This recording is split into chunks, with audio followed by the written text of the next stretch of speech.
د کابل ښار د شپږمې حوزې پولیسو د غلو و کسیزه بانډ په بېلابېلو قضیو کې نیولی دی. د دغه حوزې مسؤلین وایي د غلو هغه 4 کسیزه ډله چې د حاجي نبي شهرک کې له یو کور څخه سره زر او موبایلونه غلا کړي و نیول شوي او دغه غلو په خپل جرم اعتراف هم کړی دی. موږ 7 کسان سارقین لرو چې هغه 3 قضیې جلا جلا مختلف دغه ډلې دي او غلاوې کړي دي. اوله قضیه چې د یو غل دی د توپنچه سره مګیر کړی چې هغه 2 نفر نور هغه وتښتل، 1 نفر مګیر کړي. او دوم چې د 4 نفر دي هغه په شارک اجنبي کې د کور غلا کړي د طلا وړي ټلیفون وړي چې د خپل اعتراف لري.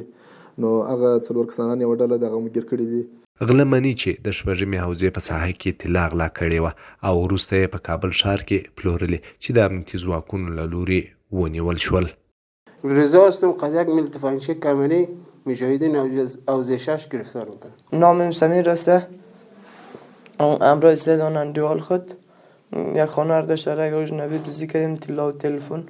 وقتی سودا کردیم ما را مجاهدین اوزشش گیر کرد اکثر. اسمت الله هستم، مشهور به پوتین. شرک اجنبی در یک خانه در آمدیم، طلا را برد کردیم، موبایل ها را برد کردیم، سودا کردیم، پیسهش تقسیم کردیم. مجاهدین اوزشش گیر کرد.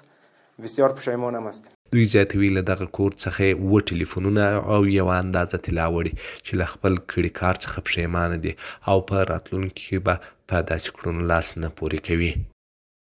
مشتاق حسین هستم، مشهور به سیاه. با 4 دانه دلار ما رو به دوزی رفته بودیم، طلا رو دوزی کردیم، قد 7 دانه تلفن در پل خوش سودا کردیم، ما رو مجاهدین اوزشش دست کردیم. خواهیم هستم، مشهور بدنگای د شرک اجنبی د خانه در آمدیم، طلا را قد گوشیات دوزی کردیم، سودا کردیم. خیلی پشیمانم است. مجاهدین اوزشش ما رو گرفت.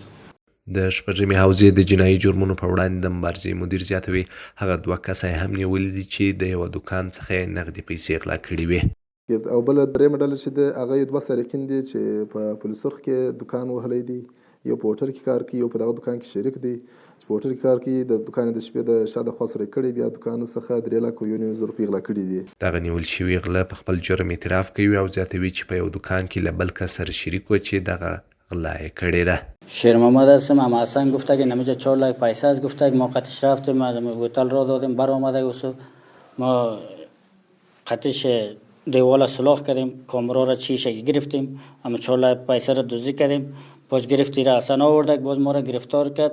مجاهدای اوزشش ما را گرفتار کرد آورده اینجا. حسن هستم، رفتم پیش شیر محمد. شیر محمد گفتم ما تو از راه هتل میریم، داخل از دکان شدیم.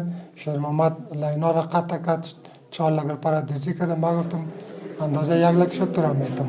ما را مجاهدین اوزشش دستگیر کرد. پشیمان هستیم. په دې ډله کې یو بل تن هم د غلا په تور نیول شوی چې 2 نورې تښتېدلي دي. عام خلکو ته داسې مشکل پیښیږي یا مشکوک خلک ویني یا مشکوک خلکو سره مخامخ کیږي. اولین خو موږ د مرکز شمیره که د هر چا سره یي، خو مرکز ته زنګ ووهي که مرکز شمیره نه وي ورسره، د سر شمیره خو د هر چا سره شته، د هر عام وګړي سره سر شمیره شته. سر شمیره بیا موږ سره په ورن معلومات کې د سر شمیرې سره معلومات کې سر شمیره موږ سره په ورن معلومات کې موږ هغه ځای ته ځان ورسوو.